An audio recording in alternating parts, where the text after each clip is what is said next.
poderoso Dios no hará justicia.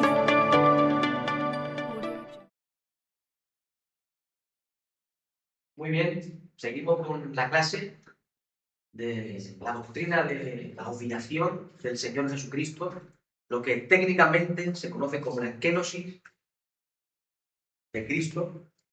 Hemos hecho un breve análisis exegético de una parte de la epístola de San Pablo a los Filipenses, capítulo 2. Ahora seguiremos con otra parte de esa porción. Pero hemos mencionado anteriormente algunas de las posturas que circulan en el campo académico, en el campo teológico.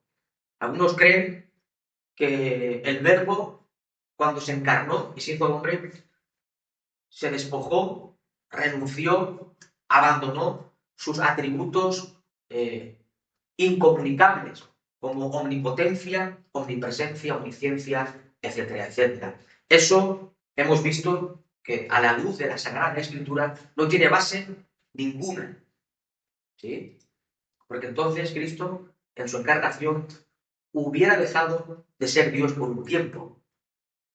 Y eso es bíblicamente falso y teológicamente imposible.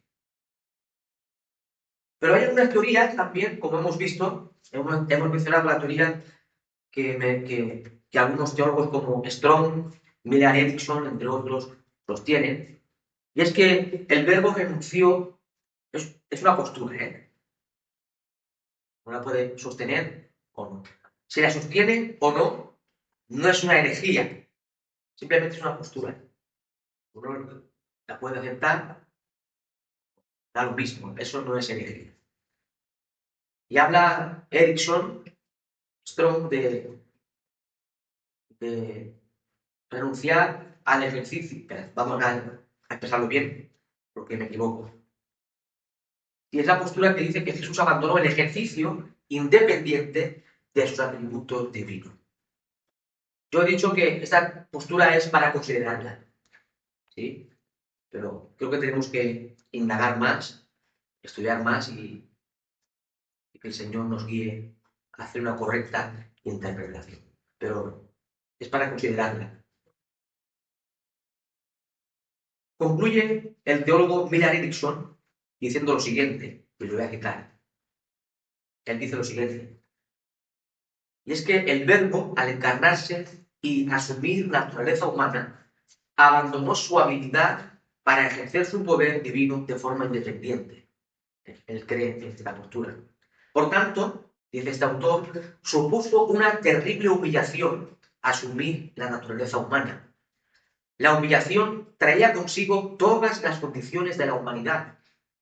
Jesús era capaz de sentir fatiga, cansancio, dolor y sufrimiento, hambre, incluso la pena por la traición, la negación y el abandono de los que estaban cerca de él. Experimentó la insatisfacción, la desesperación y la angustia del alma que van unidas al hecho de ser completamente hombre. Y sin duda esto es cierto. Cuando el Verbo asume la naturaleza humana y se hace hombre semejante a nosotros, él va a experimentar lo que nosotros experimentamos, tal como señala también el escritor de la epístola a los hebreos. Sin duda, esto es importante porque el Verbo jamás había experimentado el dolor, la traición, la tentación, evidentemente, porque es Dios. Y como dice muy bien Samuel Pérez Millos, él dice que Dios conoce de forma intelectual el dolor, el sufrimiento, porque es Dios, lo sabe todo. Pero Dios, en su esencia, no conoce el dolor de forma experimental, porque jamás lo había experimentado en su experiencia personal. Pero cuando el Verbo asume naturaleza humana y se hace verdadero hombre, perfecto hombre, entonces él va a venir a sufrir lo que nosotros también padecemos. Él sufrió dolor, momentos de angustia. Mi alma está angustiada, está muy triste, hasta la muerte. Mateo capítulo 26. Sufrió el desprecio de los hombres, traición de sus propios amigos, incluso sufrió la muerte física. Es algo que solamente el ser humano puede experimentar. Bueno, el ser humano, las criaturas. La deidad no experimenta la muerte. Pero Cristo, quien moría en la cruz, era Dios hecho hombre. Y es cierto que Dios no puede morir, pero quien moría en la cruz era Dios. ¿Sí? ¿Dios puede morir? No. Pero quien moría en la cruz, ¿quién era? Dios hecho hombre. Por tanto, cuando el Verbo se encarna, pues viene a participar, esa es la palabra, de los elementos constitutivos de la naturaleza humana. Y por tanto, todas las consecuencias de la humanidad, Él la viene también a experimentar. Ojo, excepto el pecado. Él no pecó ni podía pecar. Cristo es impecable. Él es el hombre con mayúsculas. No podía pecar, porque es Dios. Ahora bien, vamos a seguir analizando alguna porción más de Filipenses capítulo 2.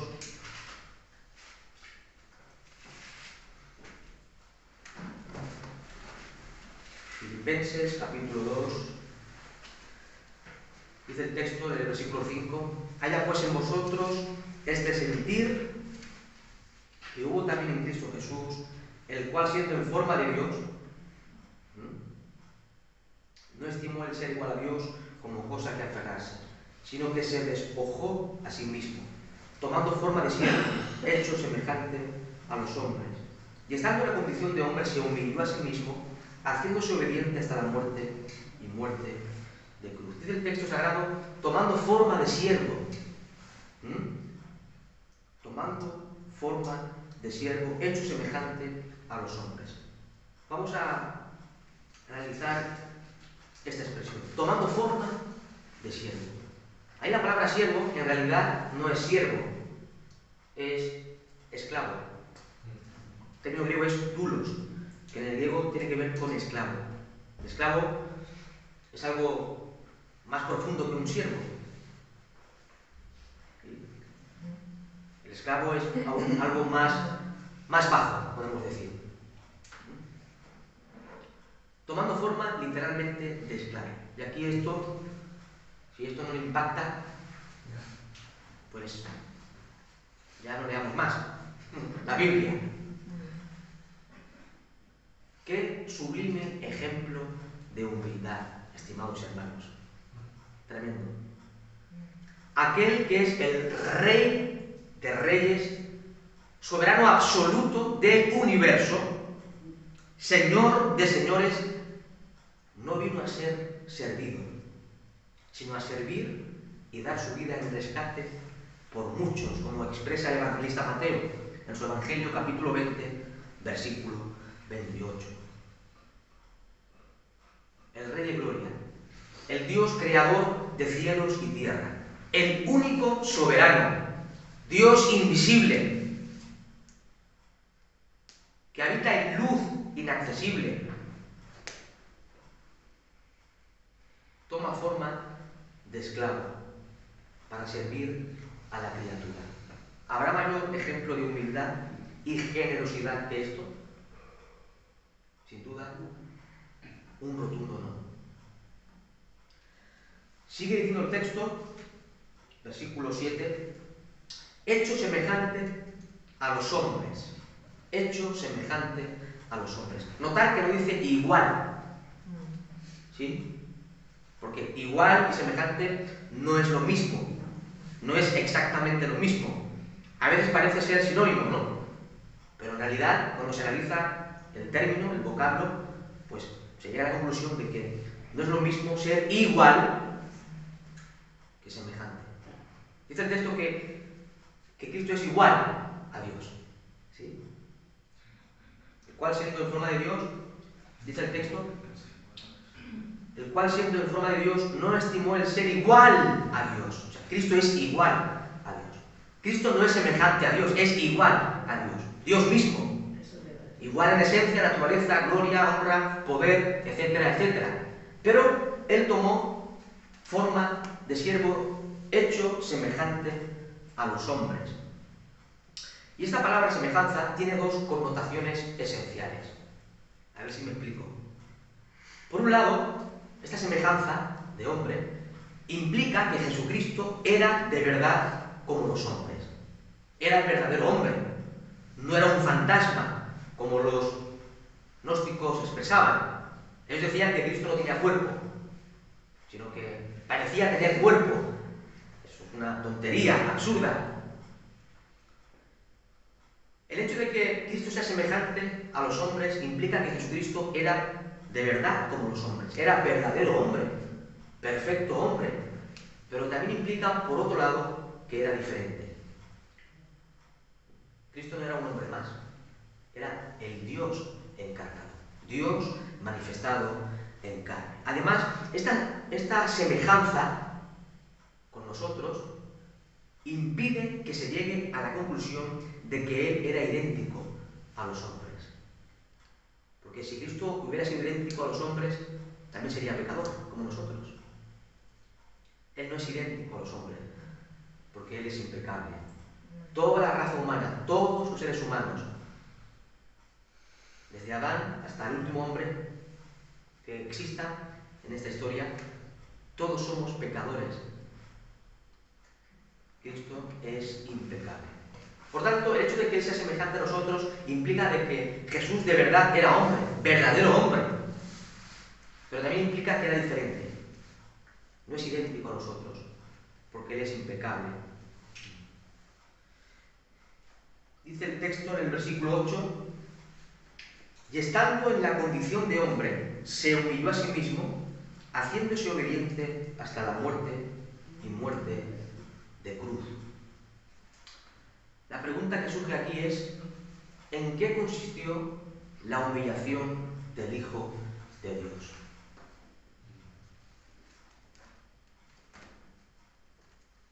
Yo voy a responder conforme lo que creo y lo que he leído y estudiado y creo que es lo más correcto. La humillación del Hijo de Dios consistió en estar unido a una naturaleza humana con todas sus limitaciones y debilidades que ello comportaba. ¿Sí? Lo vuelvo a repetir.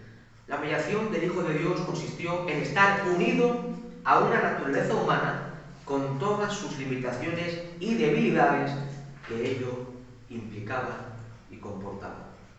El Verbo eterno, el Rey de gloria, el soberano, se quitó el manto de la realeza, allá en el trono sublime, se quitó el manto de la realeza para vestirse del delantal del esclavo. Y todo esto por amor al hombre, por amor al género humano. ¡Cuánta humildad en Dios! ¿Se puede hablar de humildad en Dios? En Cristo sí, que es Dios. ¡Cuánta humildad en Dios! ¡Cuánta gracia!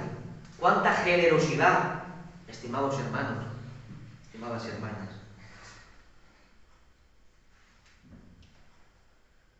El Verbo eterno, creador de todo cuanto existe, aquel que conserva y sustenta el universo con su sola palabra, el autor de la vida, en quien reside tanto la vida biológica como eterna, en quien están escondidos todos los tesoros de la sabiduría, en quien habita corporalmente toda la plenitud de la deidad, aquel que es la perfecta imagen de Dios, se despojó a sí mismo.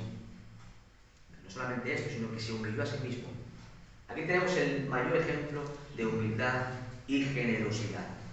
Comenta Olegario González de Cardenal lo siguiente: en la cruz, el que existía en forma de Dios asume la situación del hombre bajo las consecuencias del pecado. El impasible padece con el hombre.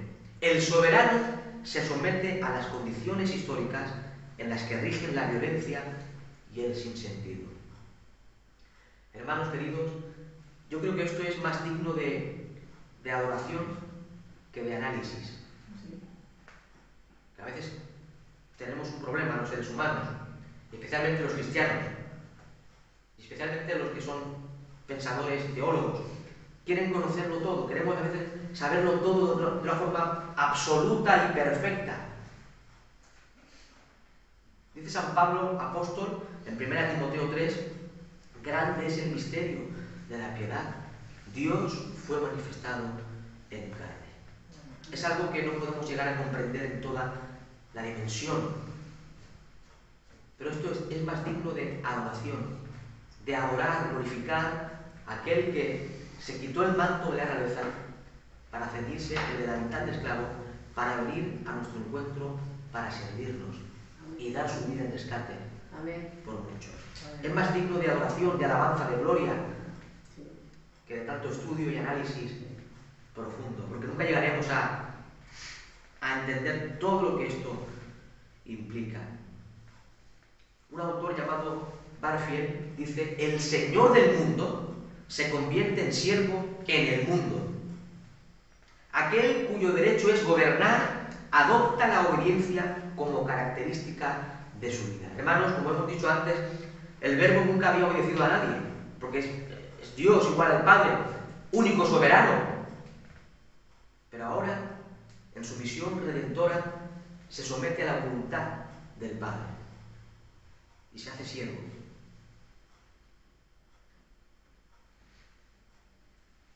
Fue puesto en un pesebre, dice otro autor, siendo Dios eterno, por el cual todas las cosas fueron hechas y subsisten.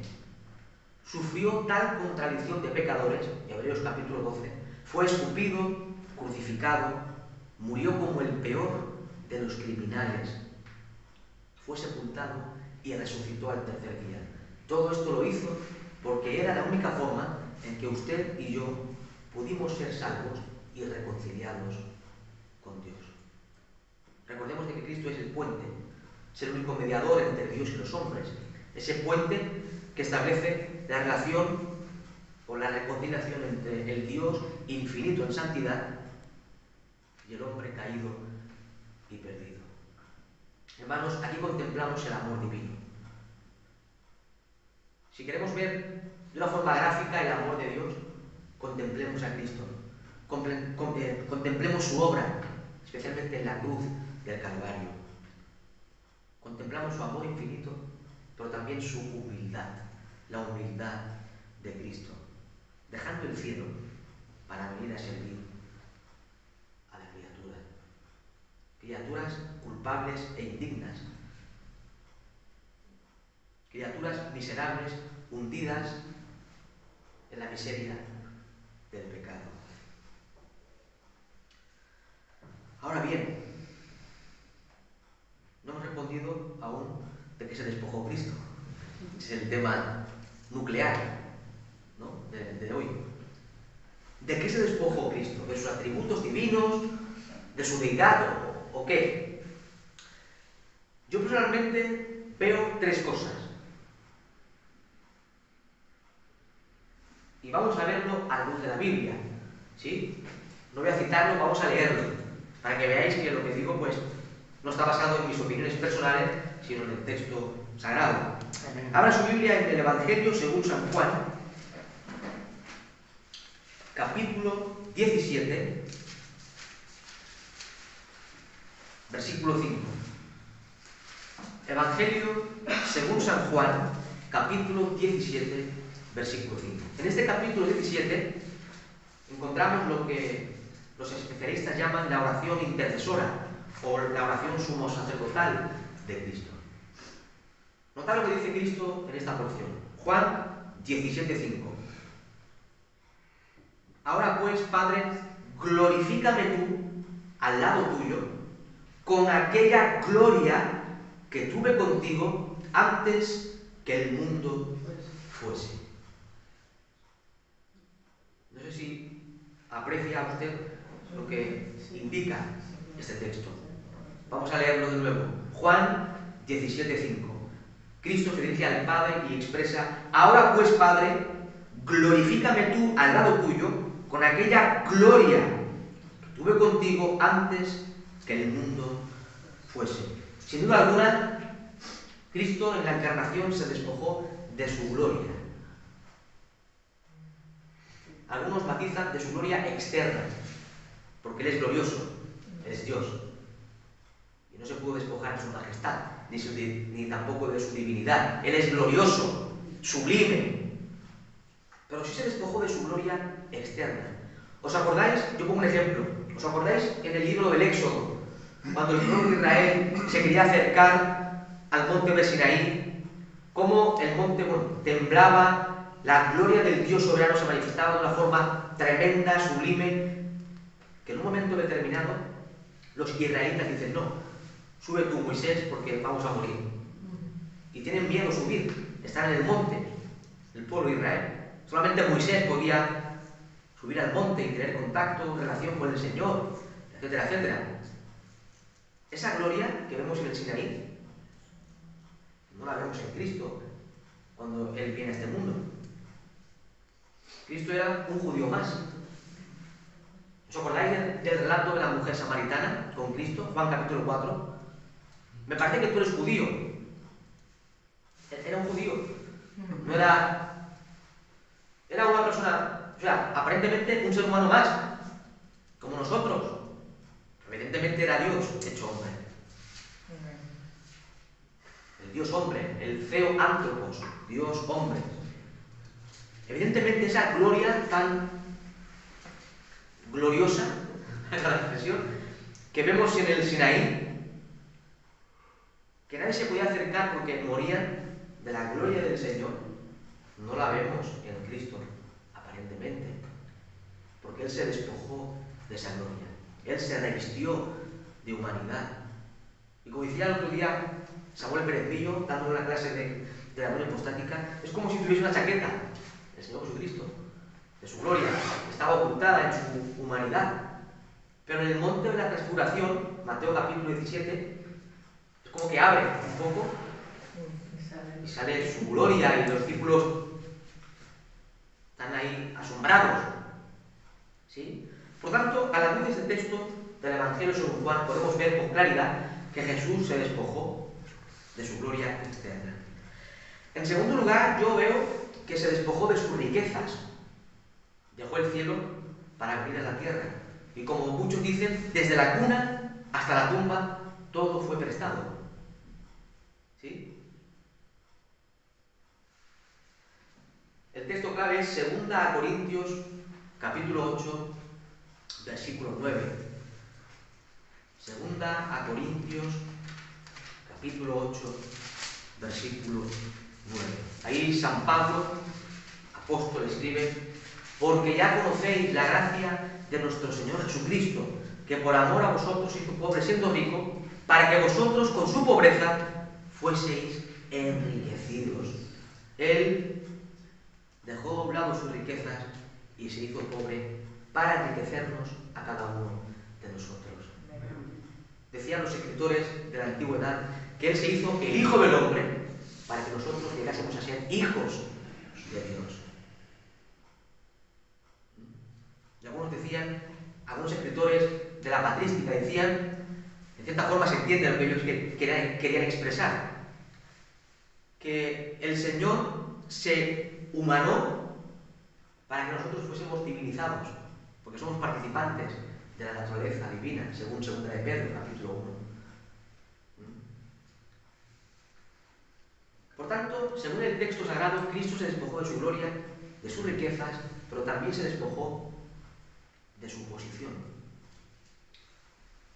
Dice Filipenses 2:7 que tomó forma de siervo, forma de esclavo. Aquel que estaba en el trono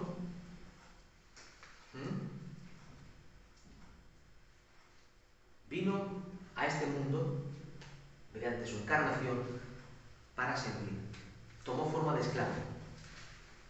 Por tanto, se despojó de su posición. Y pongo un ejemplo. Imagínense que el rey de España está en su trono, ¿verdad? Gobernando España, etc. Y ahora imagínense que se pone a picar en una obra, como de maleta. Es un trabajador ahí, siervo, casi que esclavo, que no tiene que ver nada con la dimensión de lo que es empresa, pero nos hagamos una idea. Se quita el traje de la monarquía, ¿sí? Deja su casa y se va a vivir a una chabola. Se viste del traje del paleta y empieza a picar y a servir. ¿Sí? Pues no tiene que ver nada, pero para que tengamos una imagen. El verbo de gloria tomó forma de esclavo. Por tanto, se despojó de su posición. Como el rey de España que se despoja de su posición real para servir de paleta. Hermanos, qué sublime ejemplo del Señor Jesucristo. Amén. Qué sublime ejemplo. Y esto debe ser también algo que... Esta doctrina debe ser aplicada a nuestra vida.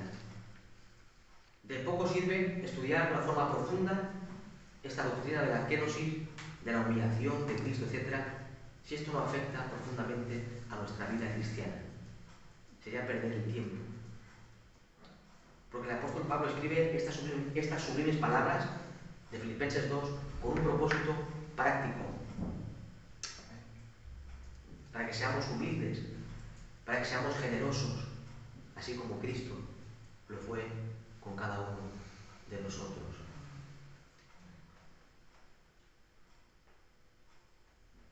La Escritura, estimada Iglesia, nos exhorta, nos insta a seguir el ejemplo de Jesús. Todos lo sabemos muy bien, ¿verdad? Sí. Seguir sus pisadas. ¿Qué dijo Cristo? Mateo 11, 28 y 29, se recogen unas palabras que él expresó. Aprended de mí, que soy manso y humilde de corazón. En el Evangelio según San Juan, capítulo 13, nos encontramos una escena asombrosa. Vemos a Cristo lavando los pies a sus discípulos. Todos sabemos bien, no hace falta ser muy estudioso para saber que lavar los pies en el contexto de la Palestina del siglo I era tarea de los esclavos de más bajo rango. La Palestina era un lugar lleno de caminos polvorientos. Y por tanto, cuando llegaban a casa, pues el esclavo lavaba los pies al señor de la casa. Era la tarea del esclavo de más bajo rango. Y ahí vemos en ese pasaje a Cristo, al mismo Dios encarnado, lavando los pies a sus discípulos. Vamos a leer una porción de ese pasaje. Evangelio según Juan, capítulo 13.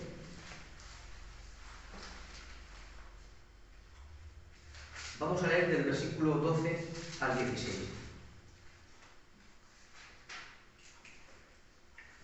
Juan, capítulo 13, versículos 12 al 16. Dice así: así que después que les hubo lavado los pies, tomó su manto, volvió a la mesa y les dijo: ¿sabéis lo que os he hecho? Vosotros me llamáis maestro y señor, y decís bien porque lo soy.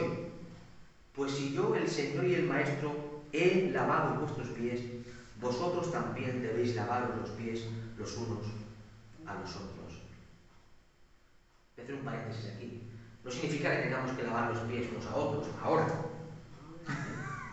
Eso era algo propio de aquella cultura. ¿Sí? Sin embargo, sí que tenemos que tener el espíritu de servicio, en el cual se expresa esta función. Quizás no vamos a lavar los pies porque no estamos en la Palestina, en el siglo I, ¿sí? Pero sí podemos ayudar a los demás, servir a los demás. Amén. Con cosas de nuestra época, de nuestro siglo XXI. Hay muchas cosas en las cuales podemos servir al Señor y a los demás. Versículo 15. Nota ahora, porque ejemplo. ¿Veis? Ahí se presenta a Cristo como modelo, como ejemplo supremo. Porque ejemplo os he dado para que como yo os he hecho, vosotros también hagáis.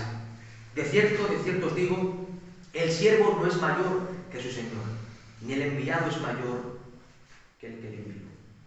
Hermanos, si Cristo se despojó a sí mismo, si Cristo tomó forma de siervo, de esclavo, para venir a servirnos a nosotros, cuánto no más también nosotros, los seguidores de Jesús, discípulos de Cristo, vamos a imitar al Maestro de Maestros, siendo humildes, a no tener un mayor concepto de nosotros. Hermanos, no somos nada.